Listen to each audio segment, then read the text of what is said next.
Ukrainian President Vladimir Zelenskyy says he will travel to Washington, D.C. on the 18th of August to meet with U.S. President Donald Trump to discuss ways to end the war in Ukraine.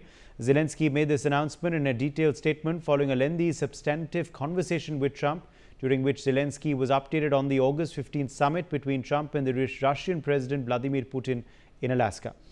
The Ukrainian president has said he first had a one-on-one conversation with Trump before European leaders joined the call. He expressed strong support for Trump's proposal of a trilateral meeting involving Ukraine, the US and Russia as a forum to discuss key issues at the leadership level. He also emphasized on Ukraine's readiness to work productively towards peace and underscored the importance of involving European partners at every stage to guarantee Ukraine's security alongside the United States. Well, joining us now on the broadcast is Vikas Swarup, former MEA spokesperson. Ambassador Swarup, welcome. Thank you for being with us today. Thank you for having me there. Well, let me begin by asking you about your first take on this meeting between Trump and Putin. No immediate deal just yet, but how do you react to the progress made on peace efforts? Well, I would say that, this was more optics than outcome, because certainly we did not get the much desired for ceasefire that Trump was hoping for. And I think, there are four parties, I would say, including India as an interested party in this summit. So what I would say is Trump got the optics of a meeting with Vladimir Putin. Putin got legitimacy and gained some time. Ukraine, I think, dodged a bullet in terms of being forced to accept a lopsided agreement. And I think India got a breather. Okay. Those are the takeaways, as you said, for all the parties interested in this. But now, of course, the way forward. We are learning that immediately after this summit, Donald Trump did speak with the Ukrainian president. Also, other European heads of state joined that call later. Zelenskyy, as a direct fallout of that phone call, will be in Washington, D.C. on Monday. How do you view now this meeting between Zelenskyy and Trump on Monday as a way forward to now get a peace deal inked perhaps the next time Putin meets Trump, possibly with Zelenskyy on that table as well? But it all depends what was discussed between President Putin and President Trump.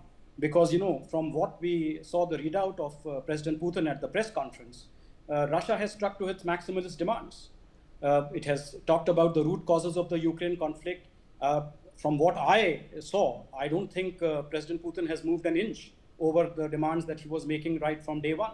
So it all now depends, what is a fresh proposal on the table, how the Europeans and Ukraine can be co-opted into that, and whether this 18th August meeting in Washington will be very different from the one that happened in the White House, in February. We have to see. I think the devil is in the detail, because the fact that both the presidents did not answer any questions, President Putin made a statement, President Trump made a much shorter statement, itself tells you that I think there are many I's to be dotted and many T's to be crossed. How do you react, though, to that, the body language between the two leaders? A meeting on the tarmac itself, that was not expected at first, the shake of hands, the body language between the two. Then, of course, Putin using a bit of English, which is rare for the Russian head of state, saying that the next time we need to do this in Moscow. So actually, Uday, the way I look at it, in fact, the ceasefire in Ukraine became secondary to a Russia-US reset. I think that's the way I look at it, because, President Trump treated President Putin as an equal partner, not as a pariah that much of Europe treats him as. So the fact that, it was the first visit by President Putin to the United States in 10 years, they were meeting very symbolically in a place that once belonged to Russia, in Anchorage in Alaska. I think that was quite significant. And the warmth that President Trump showed towards President Putin. They traveled together in the presidential limousine. There was a fly past by B-2 bombers, etc. So the fact that Putin was treated as an equal partner means that, Putin has got the legitimacy that he desires, that he craves for, and which was missing ever since the invasion of Crimea in 2014. So from that point of view, it's definitely a very big win for President Putin because Russia is back on the high table. All right. In fact, we're getting some more news coming in this hour. I request you to just stay with us. I'll get your quick reaction to that as well. Former United States National Security Advisor John Bolton has come out now with a statement. John Bolton has said that Russian President Vladimir Putin clearly won the Alaska summit with President Donald Trump, even though Trump did not lose, casting doubt on any near-term peace deal for Ukraine. Bolton added that Putin escaped sanctions and is not facing a ceasefire, with no concrete next steps scheduled for Ukraine's President Vladimir Zelenskyy. Bolton criticized Trump's strategy, saying it fell short of NATO's stated goal of fully restoring Ukraine's sovereignty and territorial integrity. How do you view this big reaction coming in from the former NSA, John Bolton, on this Putin-Trump summit, Ambassador Swarup? Well, obviously, Bolton is now a critic of Trump. He was the national security advisor in his first term, and then Trump dismissed him. So obviously, he is going to find faults in everything. Look, from India's point of view, rapprochement between the US and Russia is good news for us, because it means we will not have to make that strategic choice between Moscow and Washington that was being forced upon us. If Russia-US relations improve, then obviously the secondary sanctions on us will definitely go away for purchase of Russian oil. Because Trump even hinted as much in his interview to Sean Hannity that, look, right now I want to give Putin more time. And if I have to revisit the sanctions issue, it will be in the next 3 to 4 weeks.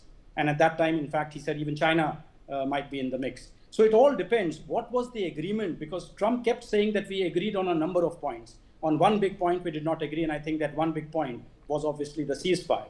And also on the fact that Russia now wants clear-cut legitimization of, its occupation of Crimea and the annexation of the 4 provinces that it occupied in 2022, basically, namely Donetsk, Luhansk, Zaporizhia, and Kherson. It also wants the demilitarization of Ukraine. It also wants the fact that Ukraine should be a neutral country, but will never ever join NATO. It wants the denazification of Ukraine, which is a code word for change of the Ukrainian leadership. So all these are very maximalist demands, which certainly Ukraine is not going to accept. So it all depends now, what is the understanding that has been reached between Trump and Putin? How much of these understandings are palatable to Ukraine, and more importantly, palatable to NATO allies, to the partners or European partners of Ukraine? And I think a lot will depend on what happens on the 18th of August when Zelenskyy visits the White House. Yes. Looking at, though, what has transpired in these last 12, 13 hours, how close are we, or how significantly far are we still from a peace deal? Because obviously a peace deal is what both countries require at this time. Ceasefires sometimes are pretty temporary, Ambassador Swarup. Absolutely. Ceasefire, in fact, is only meant to be a cessation of hostilities while the warring parties work out a peace agreement. And I think the peace agreement is going to be a very, very difficult one, because on the one hand, how do you square Russia's maximalist demands with Ukraine's sovereignty? I think that's going to be a very hard nut to crack. And secondly, even monitoring a ceasefire is not going to be very easy. The Russia-Ukraine border is about 1,944 kilometers long. It's almost the distance between Delhi and Chennai. So how are you going to monitor that? Because Putin has clearly said that a NATO force cannot be the monitor, because NATO he sees as an interested party. So it has to be a neutral party. How will that neutral party come about?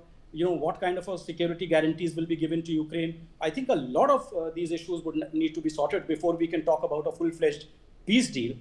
In the interim, I think what was more, possible was a ceasefire where the two sides say, okay, we will not fire at each other. There will be no more attacks on each other's territory. That at least was more doable. But even that has proved to be impossible to achieve in the meeting in Alaska. Do you believe we could see this trilateral summit, though, happening in the near future between Putin, Trump and Zelenskyy? But only if, as I said, there is some meeting ground. Right now, as I said, unless Trump has accepted all of Putin's demands and is trying to force them down the throat of the Europeans and Ukraine, then it's a different matter. But if Trump is sensitive to what Europe wants, and also let's not forget, if you accept that there will be no more eastward deployment of NATO, then in that case, even the Baltics, come into the arc, so to speak. And I don't think Trump would want to constrain NATO's choices there.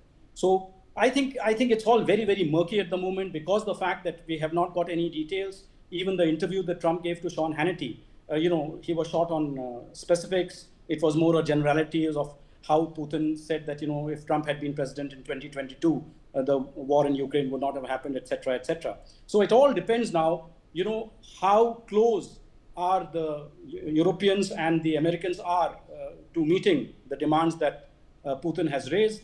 Whether there could be a land for peace kind of a deal or not, what would that involve? How do you square the circle with Ukraine's sovereignty? I think these are all very, very thorny issues. Maybe the meeting in Washington on the 18th is for Trump to personally explain the ground situation to Zelensky and see how far is Zelensky willing to go. Because there is no doubt that I think Zelensky wants a ceasefire. My sense was that even Russia would have wanted a ceasefire, but right now Russia is in the ascendant militarily. So maybe Putin feels the momentum is on his side, and why should he give up on that if he can occupy even more parts of Ukraine? All right, let's leave it at that. Ambassador Vikas Swarup, appreciate you joining us with your perspective on Newsx.